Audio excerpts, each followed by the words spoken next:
નમસ્કાર, ગુજરાત 18 જ્યોત ન્યૂઝમાં આપનું સ્વાગત છે। ભારે વરસાદ વચ્ચે વલ્લભસુરી સમુદાયના વચનગુપ્ત શ્રીજી તથા વિરાગર સાથીશ્રી આદિત્યનાથ આત્માનંદ જૈન સંઘ જાનીશેરી ખાતે ચાતુર્માસ પ્રવેશ યોજાયો।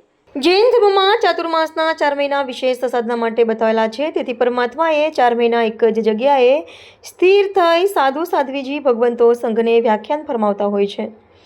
દરમિયાનમાં યુનિવર્સિટીના પૂર્વ સેનેટ સભ્ય તથા જૈન અગ્રણી દીપક શાહે જણાવ્યું હતું કે આજે ગચ્છાધિપતિ આચાર્ય નિત્યાનંદ સુરી મહારાજના અજ્ઞાનુવર્તી સાધ્વીજી ભગવંતો ભવ્યાતુભવ્યનું સામયું કરાયું।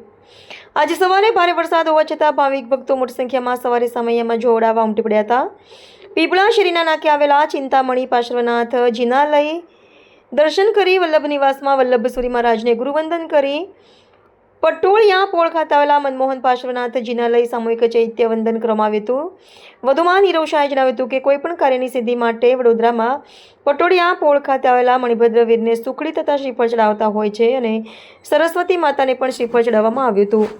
ત્યારબાદ સામયું ગુરુજી અમારો અંતરના દમને આપો આશીર્વાદ તથા જબ તક સૂરજ ચાંદ રહેગા વલ્લભ તેરા નામ રહેગાના ગગનભેદી નારાઓથી વરસાદના વાતાવરણમાં સુંદર ભક્તિનો માહોલ સર્જાયો હતો।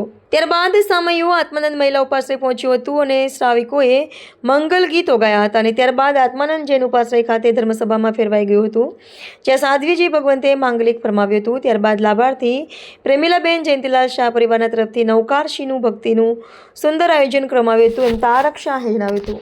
નમસ્કાર દર્શક મિત્રો, આજે જાની શેરીની અંદર એટલે કે આત્માનંદ જૈન ઉપાશ્રયની અંદર આત્માનંદ જૈન સંઘ જે છે એમાં ચાતુર્માસિક પ્રવેશ માટે સાધ્વીજી ભગવંતો નિત્યાનંદ સુરી મહારાજ સાહેબ જે વલ્લભસુરી સમુદાયના છે એમના આજ્ઞાનુવર્તી સાધ્વીજી ભગવંતોનો ચાતુર્માસ પ્રવેશ આજે થયો છે। આપણી સાથે સાધ્વીજી ભગવંત છે, આપણે એમને જ ડાયરેક્ટ વાત કરીએ। સાહેબજી, આજે પ્રવેશ છે, ચાતુર્માસ પ્રવેશ એટલે શું, ચાતુર્માસમાં શું કરવાનું, સામાન્ય રીતે દર્શક મિત્રોને તમે એવું બતાવો અને ક્યાંથી આ સામયું નીકળ્યું છે અને ક્યાં પહોંચવાનું?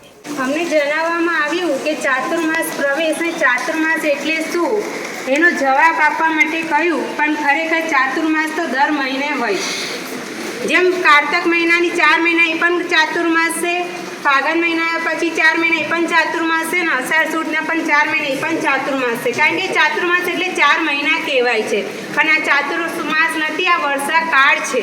જેને વરસાદને વરસવાનો સમય કહેવાય છે એ વર્ષાકાળ કહેવાય, એટલે ચાતુર્માસ નહીં પણ વર્ષાકાળ છે। જ્યારે ઇન્દ્ર મહારાજા ખુશ થાય છે ત્યારે પાણી વરસે છે, અને જ્યારે અમારા પરમાત્મા ખુશ થાય છે ત્યારે ઉપરથી વાણી વરસે છે।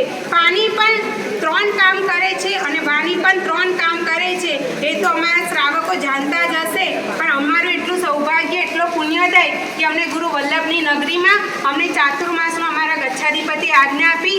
અમારા ગુરુ મહારાજ રત્નાત્રયસિંહજી મહારાજ પણ આ જ પાવન ભૂમિના છે, અને મને પણ મારું પણ એટલું સૌભાગ્ય કે મારો જન્મ પણ આ જ વલ્લભની ભૂમિ પર થયો છે।